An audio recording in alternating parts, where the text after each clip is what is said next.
Good morning, everybody, and welcome to today's planning meeting. I am Councillor Caroline Karimu-Govanlu, and I will be chairing the planning meeting today. On the top table are Democratic Services, Jess Hammond. We have Helen Mellors, Director of Planning, myself, Eleanor Lamming, Vice Chair, and we have Peter Kerrison. Thank you. We are not expecting a fire drill today, but if the alarm does sound, the fire exits are clearly signed in green. This meeting is being live streamed. Members of the public are welcome to film proceedings as long as they are not disruptive to the conduct of the meeting. If anyone wishes to record this meeting, please identify yourself now. Okay, thank you. Please can you ensure all mobile devices are turned to silent. Councillors, please do not use your mobile phone whilst the committee is in session. We will have comfort breaks at various times throughout the meeting if needed. If you must use your mobile, then please leave the room. However, you will appreciate that this could result in you not being able to vote on the matter under discussion at the time you leave the room. The order of business is as set out on the agenda. Members of the public can only speak if prior arrangements have been made in accordance with the Council's scheme of public speaking. The time allocated is a maximum of 5 minutes per speaker, parish council, with a maximum of 15 minutes per category. Only people who have registered to speak will be able to address the committee.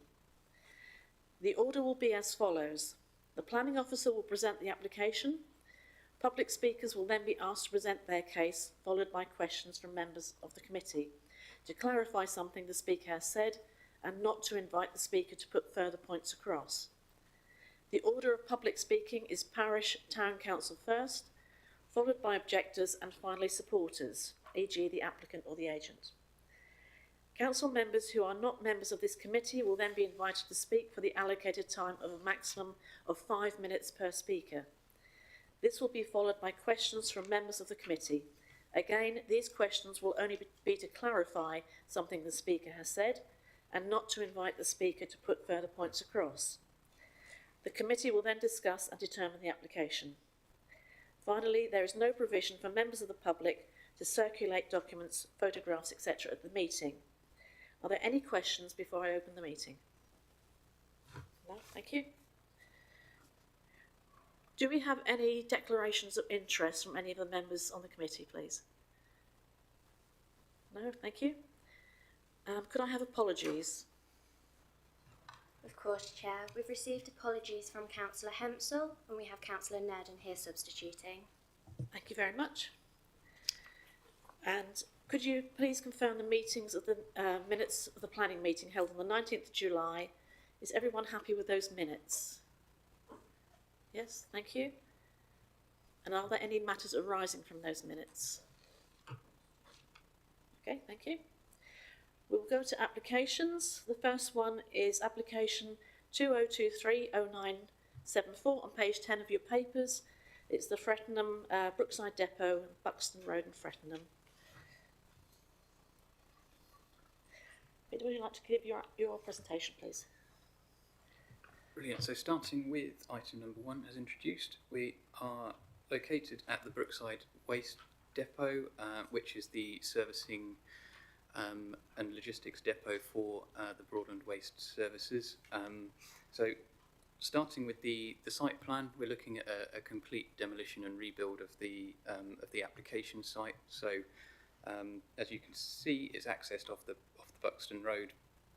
Up this way, there are 3 primary buildings currently located on the application site.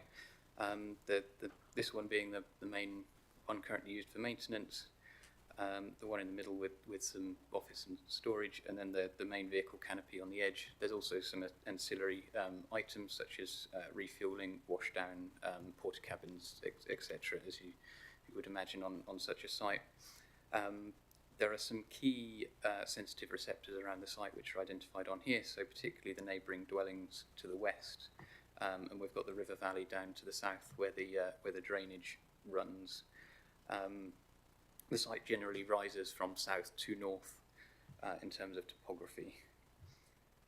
So looking at it on satellite view gives a bit more of a clearer picture about how the site is currently arranged.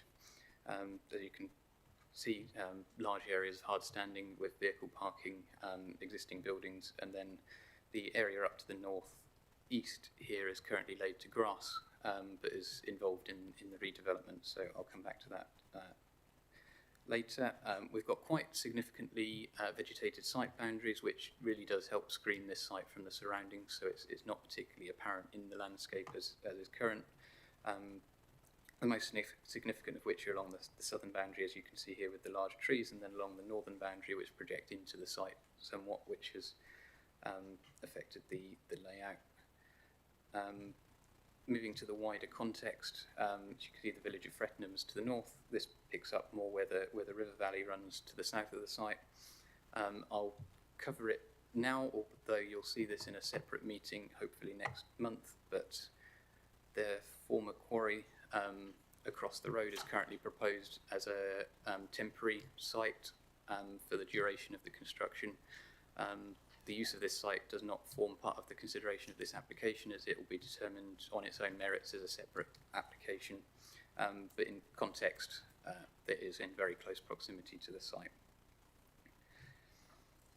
Moving towards what the proposal is, as I said, it's a complete redevelopment of the site. So we've got the proposed new workshop and vehicle repair in the centre, which incorporates the office provision as well on ground and first floors.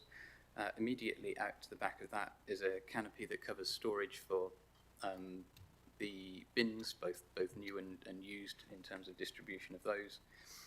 You've got parking associated with the office down in this location, a large new vehicle canopy wrapping around the south and east portions of the site, and then new staff parking provision up in that northeast corner, which is currently sort of meadowland.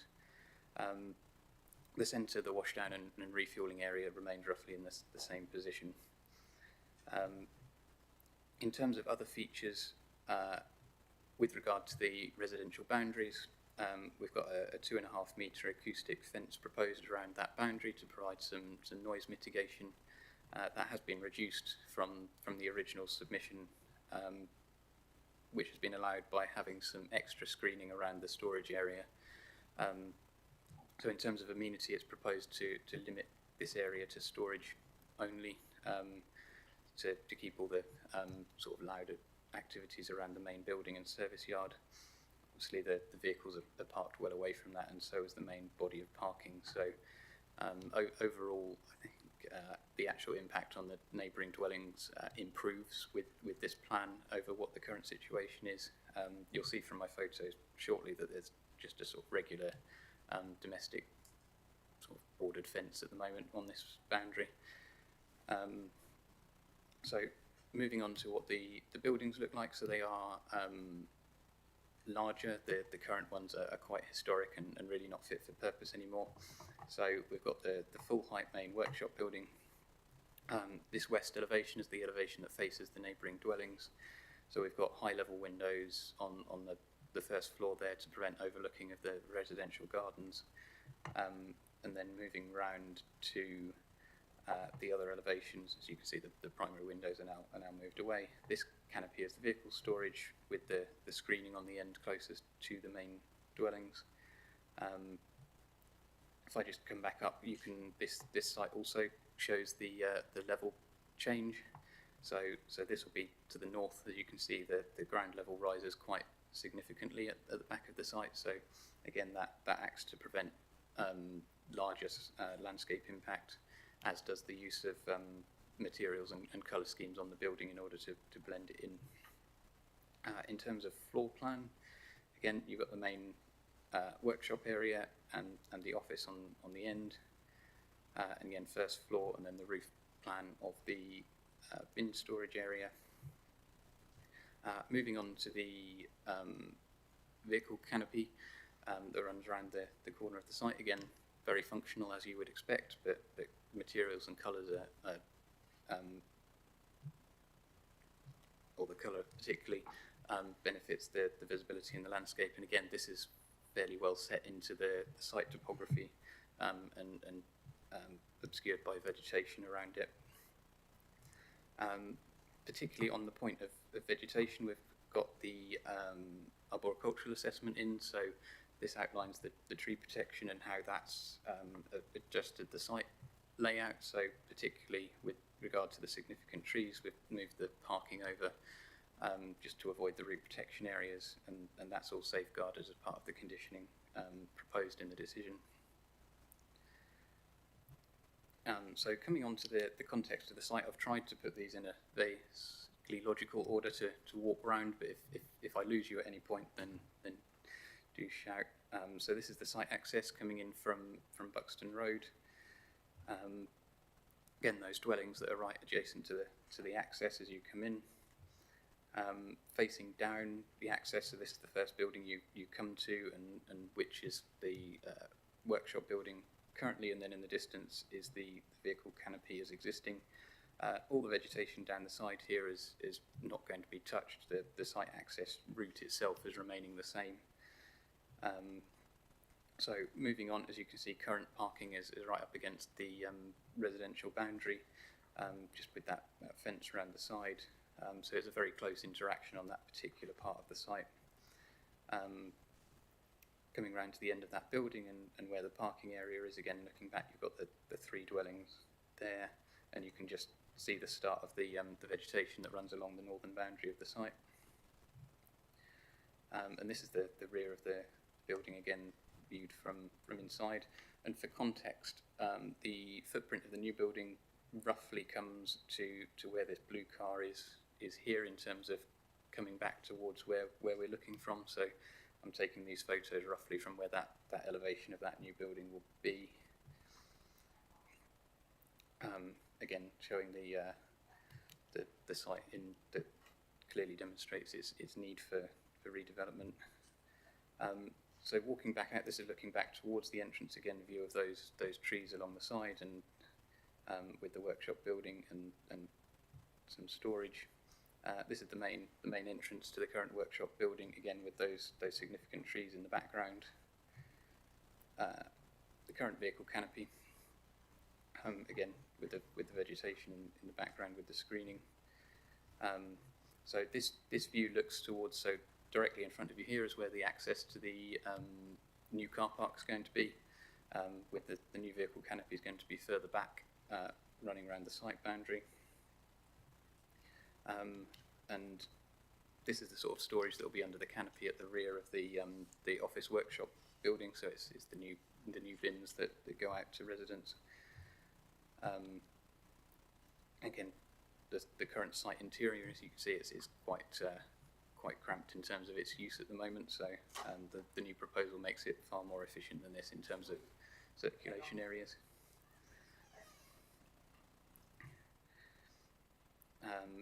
Again, the porter cabin and workshop, and then going back up to the top corner of the site where the car park is going. Again, we've got the trees on the side, but otherwise it's an open meadow at the moment, which will have the car park inside it.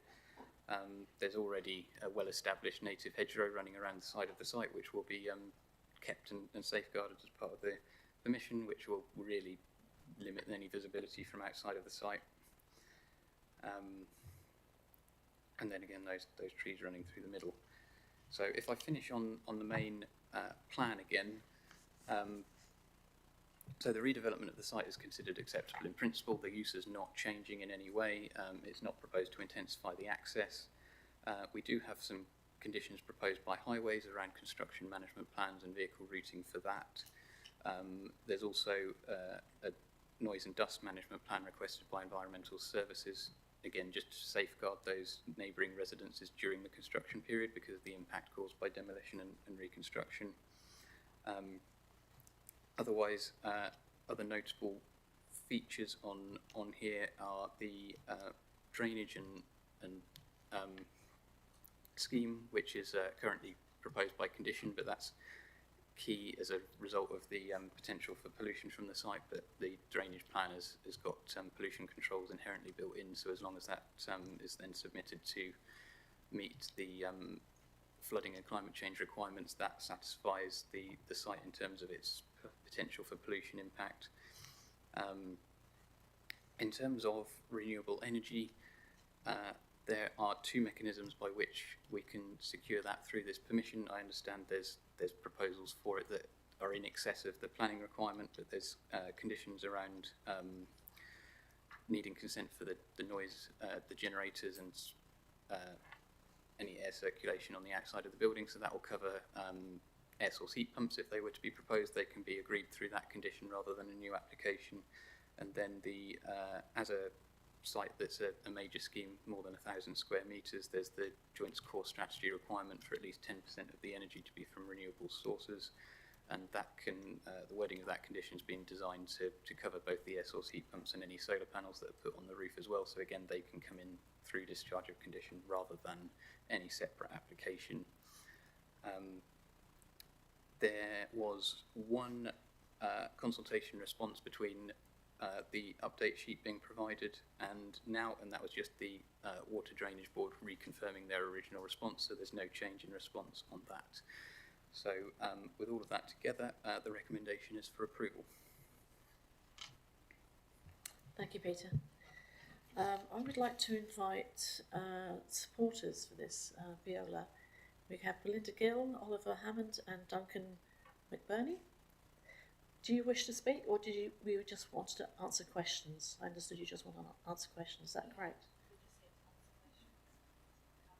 Okay. Any members who would like to ask questions? Grant. Thank you, Chairman. All right, just a question for the officer. That car park and the workshop area,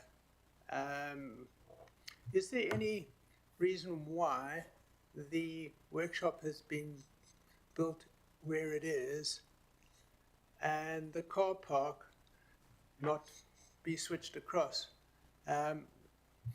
From recollection, is there an issue with the soil where the car park is?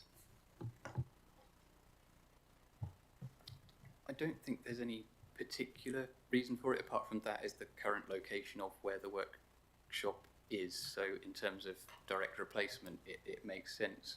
But in terms of how I would assess it, if the building was up, I presume you mean up in this location, the topography rises quite significantly up there. So even notwithstanding the soil conditions, if you were positioned that building up the top end, it would be far more visible in the landscape. So I think less supported in terms of planning assessment up there as a result of that as a particular item. But in terms of soil conditions up in that area, it's not been covered in this because we're not proposing, or it's not been proposed to construct foundations up there. So it's not required at the moment. Okay, Ken, please. This is the one. Yes. A clarification from the officer, please. Reference was made to other forms of sounding proofing have not been considered. I know there is reference to it in the conditions. Are you satisfied that these other forms of soundproofing have been checked? Yes, there was a so during the course of the application. Oh, sorry, Chairman. Ah, yes. Apologies. So during the course of the application, a noise assessment was submitted, which explored what was needed for noise attenuation. Last. Sorry. And that has gone to the environmental services team, who have reviewed it, and what is proposed is entirely suitable for what the noise impact is going to be. And as I mentioned, at the moment there's very little in terms of noise attenuation, particularly on the residential boundaries. So as a sort of net result, I think the noise situation improves as a result of this. Thank you, Chair. Does any other councillors have questions? Karen first, please.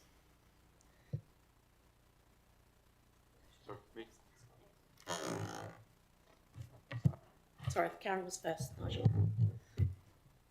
Thank you, Madam Chairwoman.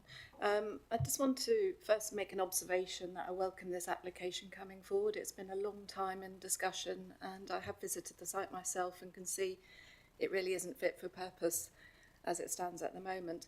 I was just an observation, and I'm welcome to say, oh, I've just lost my bit. Bear with me. I'm just looking at page 19, and I welcome that it says that development adequately protects the landscape character and biodiversity. There's just one point of clarification, if I may, and it was about reducing the tree canopy, and a comment raised about that, whether that was necessary for the car parking. I don't know if you could help me with that, please. Which I think, do you know what paragraph number? No, but I'll find it. It was one of the comments that had come in.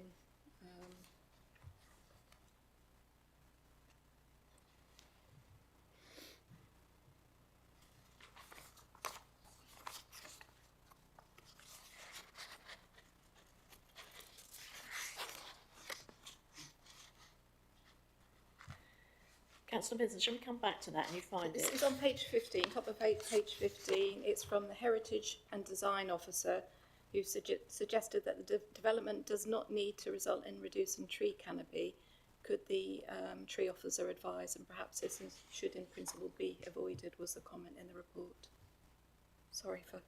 So yeah, that original comment came in before the site plan adjustments were made. So after my initial site visit, I went back out on site with both the ecology officer and the tree officer and made recommendations with regard to the site layout. That was particularly around this area. So the original car park access came up the side here, which if I pop back in my photos, that would have reduced this canopy back quite significantly.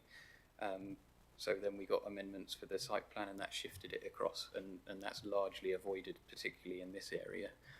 There'll still be some necessary along the back, but I think we've gone as far as we can in terms of mitigating that impact following those comments. Thank you very much. Nigel's next, please. Thank you, Chair. Just a clarification, please. 4.2, comments from District Councillor prior to the election, says the plans give spaces for 73 cars. Well, clearly looking at that, there's nowhere there's 73 on the car park. Is it perhaps confusion between the car park and the vehicle canopy? And would I be right in assuming that the vehicle canopy is for service vehicles and not for private cars? Yes, so the vehicle canopy itself is for the refuse vehicles and other service vehicles. The car parking is split, so it's not quite that many now because we've put in accessible spaces as well, and there was a couple of spaces lost by reordering the car park at the top. So overall private car spaces have come down a little bit, but I think, yes, as you say, this is all service vehicle parking. Paul, you were next. Thank you, Chair. I have a question about pollution control. When I read the documents, there wasn't very much detail about surface water and how that's going to be handled. It mentioned some sort of pollution control. Can you just elaborate on it and just explain what that is and what level? Because obviously there's a water course nearby and rivers nearby. Just want to be sure that any water that comes out of the site is going to be safer than the water that's surrounding. Yes, absolutely. So the surface water drainage from the site has to go through pollution filters and on its way out, and I believe that's how the site is currently set up. Because we're looking at a new application, obviously it's got to meet modern drainage standards, so that will be more stringent than what's currently on there, particularly in relation to climate change impacts. There has been a drainage strategy submitted. We've not agreed that yet because we're still, it came below the climate change threshold, so we're seeking additional capacity on that as a result of advice from the lead local flood authority. So it's worth noting that the lead local flood authority haven't commented because it's below their size threshold. However, we do have access to their services outside of that, so I am talking to them outside of their formal comments in terms of their exact design advice on the drainage. So condition number 4 for surface water, that will allow an updated drainage strategy to be submitted and agreed through that, and part of that will include where the pollution control points are. I think the key point I picked up in the report is that the climate change threshold in normal circumstances is primarily directed at protecting from flood generation from a site. So we have the 1 in 100 year plus 45% for climate change on this particular site. It gains a new importance when you've got the pollution controls in that surface water system, because if the surface water drainage system was overwhelmed, then so are the pollution controls that are embedded within that. So that adds an extra reason for having that condition on there and for following those climate change projections. So the current drainage strategy submitted does not form part of the documents that would go on condition 2 for the approved documents, and additional would need to be submitted through that, and that will be again a technical process, a conversation with the local flood authority to make sure that it meets that drainage requirement.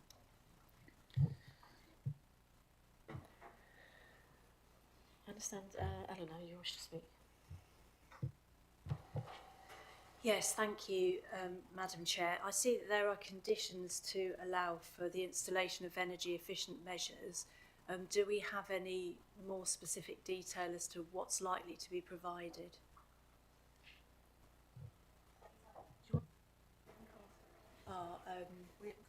Applicants. Oh, sorry, sir, thank you.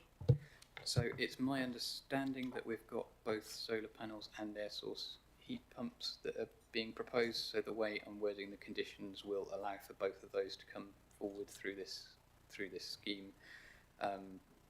That's particularly important for this because both on a commercial property would require planning permission in their own right for the size that's needed, but if wording the conditions to require a discharge of condition, they can come through that process rather than their own full application. So it's not included in the plans at the moment, but it's the conditions allow for that to come forward, so it's facilitating it. Yes, Paul. Thank you, Madam Chair. Just a quick question on, I think you kind of touched on it. What is actually happening to the refuge vehicles then whilst the site is being developed? Right, that is partially outside of the scope of this application, because in terms of planning assessment on this particular proposal, that's a matter for the site operators to consider. But there is a live application currently for the quarry across the road, so that I've already been out on the site visit for that, and we've already got highways comments back for that. So that will be determined on its own merits in front of this committee at a future meeting. But there is proposals in the works, I think, is what we can say at the moment. Are there any more questions for the officer? Eleanor.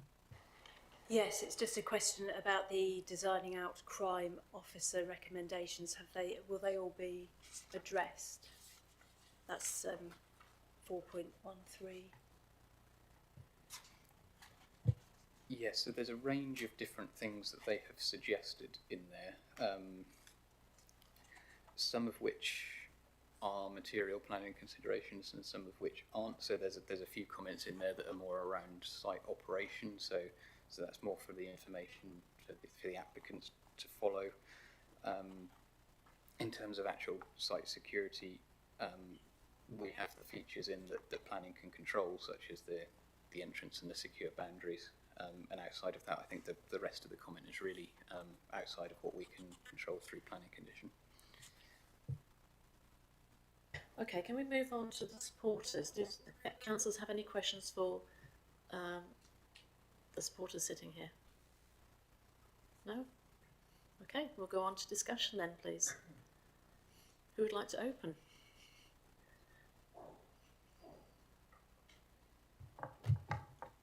Aaron?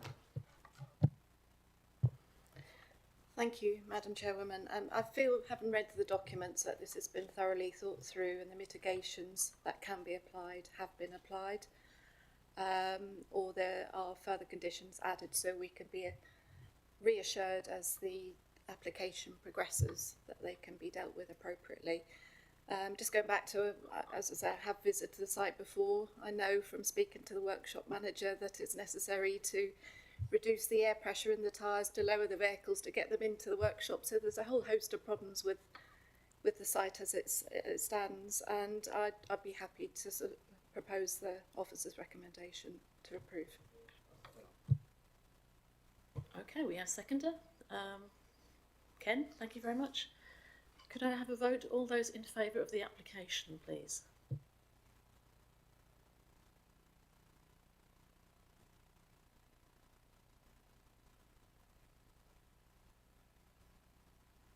Yep, that's unanimous in favour.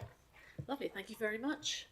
Thank you. You're welcome to stay, or you can carry on with your day if you wish. Thank you.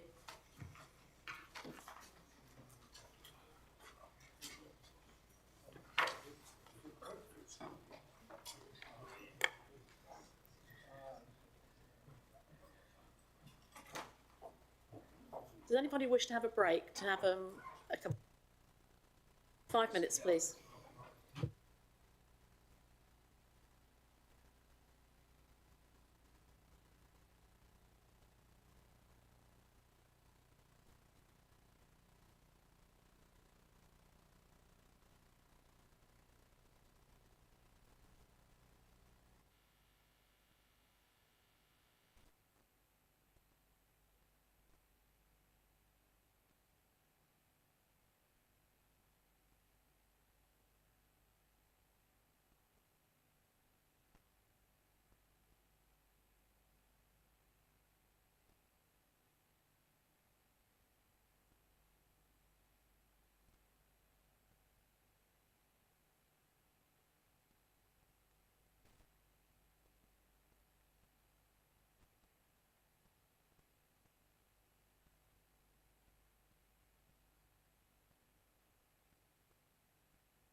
Thank you, everybody, for coming back quickly.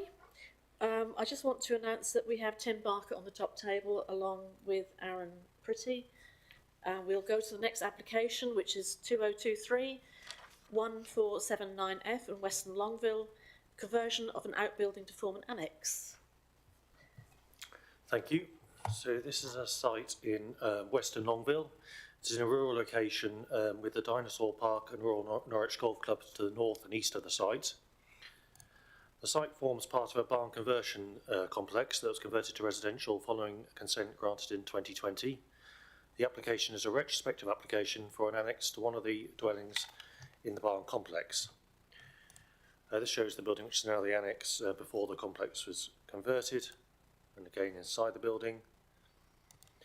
This shows the approved scheme for the barn conversion, including the single-storey element in which the annex has been created.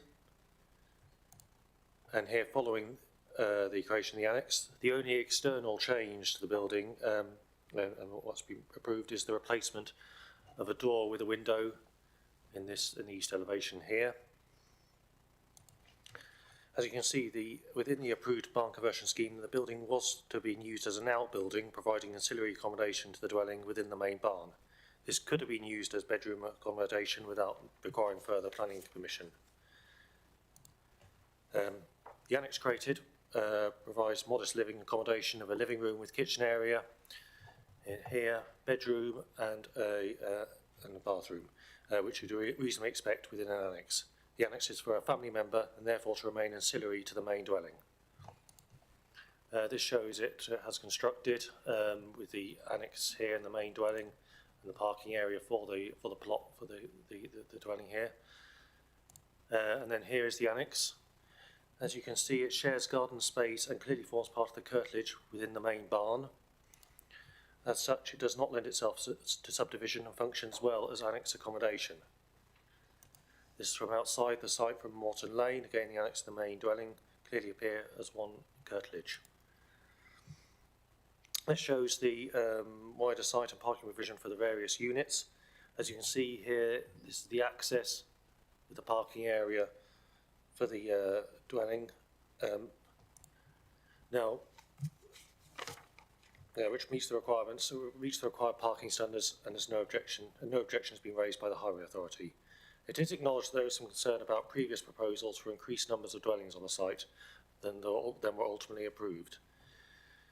This is the scheme which was withdrawn, which was for an additional dwelling. As you can see, the scheme would involve conversion of not just the building, which is the annex, but part of the main barn to form a separate 3-bedroom dwelling. You can also see that there are 2 separate parking areas and a clear subdivision of the site. This is clearly different to what has been constructed and what is before you today for consideration, which is for an annex clearly forming part of one single planning unit, which can be controlled by condition to ensure that this remains the case in perpetuity, and therefore we're recommending it for approval. Thank you. Any questions for the officer, please? No? Paul? Sorry, quick question on the planning conditions. Number 2, I think it's got, I can't remember now, let's have a look. Annex restrictions, that's right. Can you explain a little bit more about what you mean by annex restrictions? And can we make sure that this is only going to be, it's not lettable, if you like, to turn into an Airbnb or anything like that? That's correct. The annex condition is worded so it's for a family member or member linked to the family unit will remain connected to them, so you wouldn't be able to use it separately for a holiday let or to rent out to another party. Thank you. If there's no more questions, I'm going to invite Deborah and Trevor Duckham, please. Would you like to come forward to speak?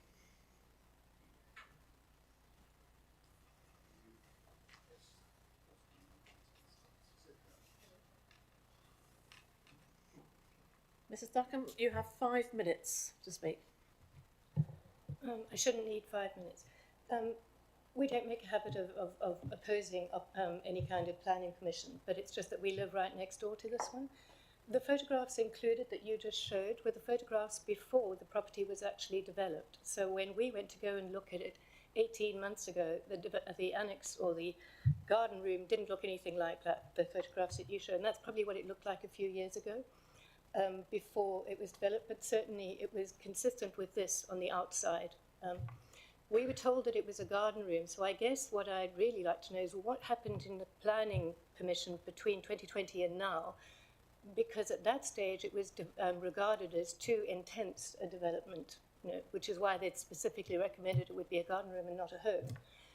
So you'll notice that when we wrote our application or our objection, we brought up two things. The one was simply, that they wouldn't be able to rent it out because once, it is a fully functioning annex with a kitchen and everything else, we were concerned about that. And the second one was also parking, because parking is an issue there, and we were concerned that with an annex that they might be planning in the future, maybe not now, to develop, that there may be a parking issue.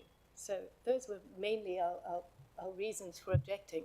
And also because I'm struggling to understand why this council recommended a building process in 2020 that now, because the developers or the owner has decided, having bought the property, knowing it wasn't fit for purpose, that they would just build the annex and apply for retrospective permission. It does seem to me a strange way to operate, because it just means that anybody else is planning to do the same. So those were my points, really. And I'm sorry, as you can hear, I'm not a professional at this. Okay, thank you. Does anybody have any questions for Ms. Stacken, please? I think shall I get the officer to do it? Yeah. Peter, Tim, could you respond to that, please? In respect to what they changed what you said about the original plan. Yeah, so as we said, we had the annex on that plan as well. We wouldn't object to that. Well, we considered here a 3-bedroom dwelling, which is a very separate thing. But had they come in and applied just for, as what they're applying now, in terms of an annex to the main dwelling, we would have found that would have been acceptable. But what they were applied for previously was something quite different in terms of a 3-bedroom dwelling, which has, a whole different number of requirements. It's a separate dwelling with separate parking requirements, and that was felt to be overdeveloping the site. So that is very different to what's been applied for now. Can I just add to that, because I think the point about being retrospective was also raised. We obviously don't want to see any retrospective applications, but when they are made, then we do have a duty to consider them as if they hadn't happened. So we are looking at the merits of the scheme as if they haven't, and if they're not acceptable, then we will take the appropriate enforcement action. But in planning terms, we do feel the proposal for a annex incidental to the main dwelling used as one planning unit is acceptable. So our consideration is if the works had not happened.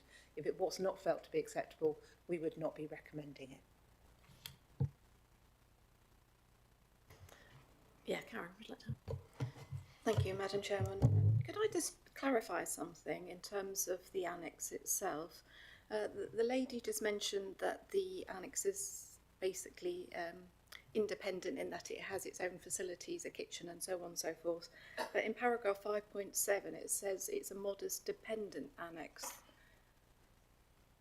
which I'm reading to say it couldn't function on its own, but it's dependent on the main dwelling. I wonder if you could just clarify that for me, please. Well, an annex often have, sort of certain facilities and things, but the fact is it's part of the main dwelling. It has its single postal address, so that it's, you couldn't, someone couldn't live there separately because it doesn't have its own access and all the rest of it. So we have to bear in mind with an annex, the purpose of an annex is to provide that separated space, but with a level of incidental sort of use. So they provide some independence for the occupier or the parent maybe, or the of that annex, but at the same time they still rely on the house for, in this case, for example, it has a stove and a washing facility, but doesn't actually have a functioning oven, or it doesn't have closed washing facilities, for example, and there's no clear dining space, for example, and in terms of size, it's really small for like typically for an annex. So that's generally why it's considered still ancillary to the main dwelling.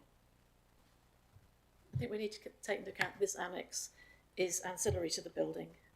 It's not going to be separate from the building, and it can be used either for a teenager who wants to go there or an elderly parent who wants to go there, but it will be within the curtilage of the actual building and not being used separately.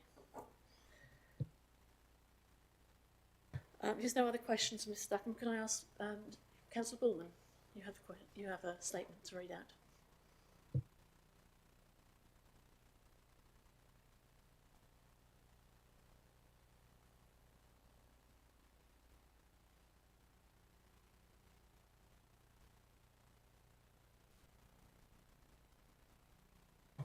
Thank you, Madam Chairman. It's good to be here again. I seem to be a permanent resident. It's not true at all that I'm seeking to have season ticket status. Remember, you have 5 minutes, Councillor Bullman. Oh, has it started? Well, I still think I should be within time. Basically, I'm concerned that the application you have in front of you is actually using the same space, if not more, than was previously thought to be overdeveloped. So my thought is, if it was overdeveloped then, why is it not overdeveloped now? Because broadly speaking, whatever was the criteria for rejection previously seems to have at least some application now. So I would want to know what the differences are between then and now that makes it acceptable now, but not then. Basically, we are of the belief that this is an overdevelopment of the site. And obviously, the application being retrospective, I know that's not illegal per se, but it does raise questions about why this has been allowed to get so far before it's actually gone to planning committee or indeed the planning officer for approval, because retrospective applications always seem to be substandard and probably maybe a little not quite right, if I could put it like that. Also, in terms of parking, there seems to be a mismatch between the allocated spaces and the number of vehicles that are likely to be using the site. So I think we would want some clarification on that to understand perfectly what is being proposed. So I rest the case, Madam Chairman. Councillor Bullman, when you talk about overdevelopment, you were talking about when the site was going to be divided into 2 houses, and it's 1 house at the moment, isn't it? Basically, yes. That is the principle of what I'm saying, yes. So you still consider it being overdevelopment, being 1 house? Yes, it's the size that it takes up, okay, rather than the actual number of buildings per se, and the uses to which it will be put. Anybody else have any questions for Councillor Bullman, please? No? Okay, we'll take this to open discussion. I consider this building satisfactory under planning regulations, and I will support this. It is ancillary to the main building. It's not a separate building and will not be rented out. Anybody else would like to make a comment? Councillor Leggett. Sure, could you clarify the point that Councillor Bullman raised regarding this overdevelopment? I mean, as he states here, the area of residential space is now back up to the area which was considered overdeveloped before. You said it is the same area now, but it's surely that is still overdeveloped, isn't it? If I may help, as far as overdevelopment, when it was actually proposed in the original scheme, which was not supported, it was for 2 independent 3-bed dwellings. We now have 1 4-bed dwelling with a proposal to use the existing building as an annex incidental to the main planning unit. So we still only have 1 planning unit, whereas the proposal that was withdrawn was for 2, making it 1 additional. So in planning terms, there is a difference, in our opinion, on what is classed as overdevelopment, because you're not creating 2 residential properties with their own gardens and their own parking. This remains 1 dwelling with an incidental annex using an existing building. So you're not creating any additional buildings on the site either. The Bullman accept that? Oh, he's moved. No, not to worry. Okay, well, thank you for the clarification anyway. Thank you. If there's no other questions, I am going to propose we accept the officer's recommendation. Thank you. All those in favour, please? Thank you. That's unanimous, Chair.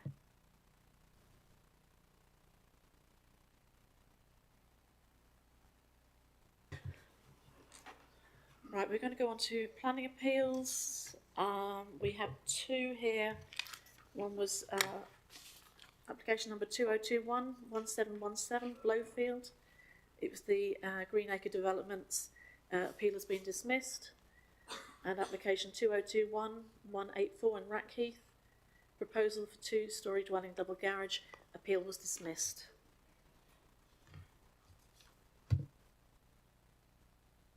And I will now close the meeting. Thank you very much for your attendance.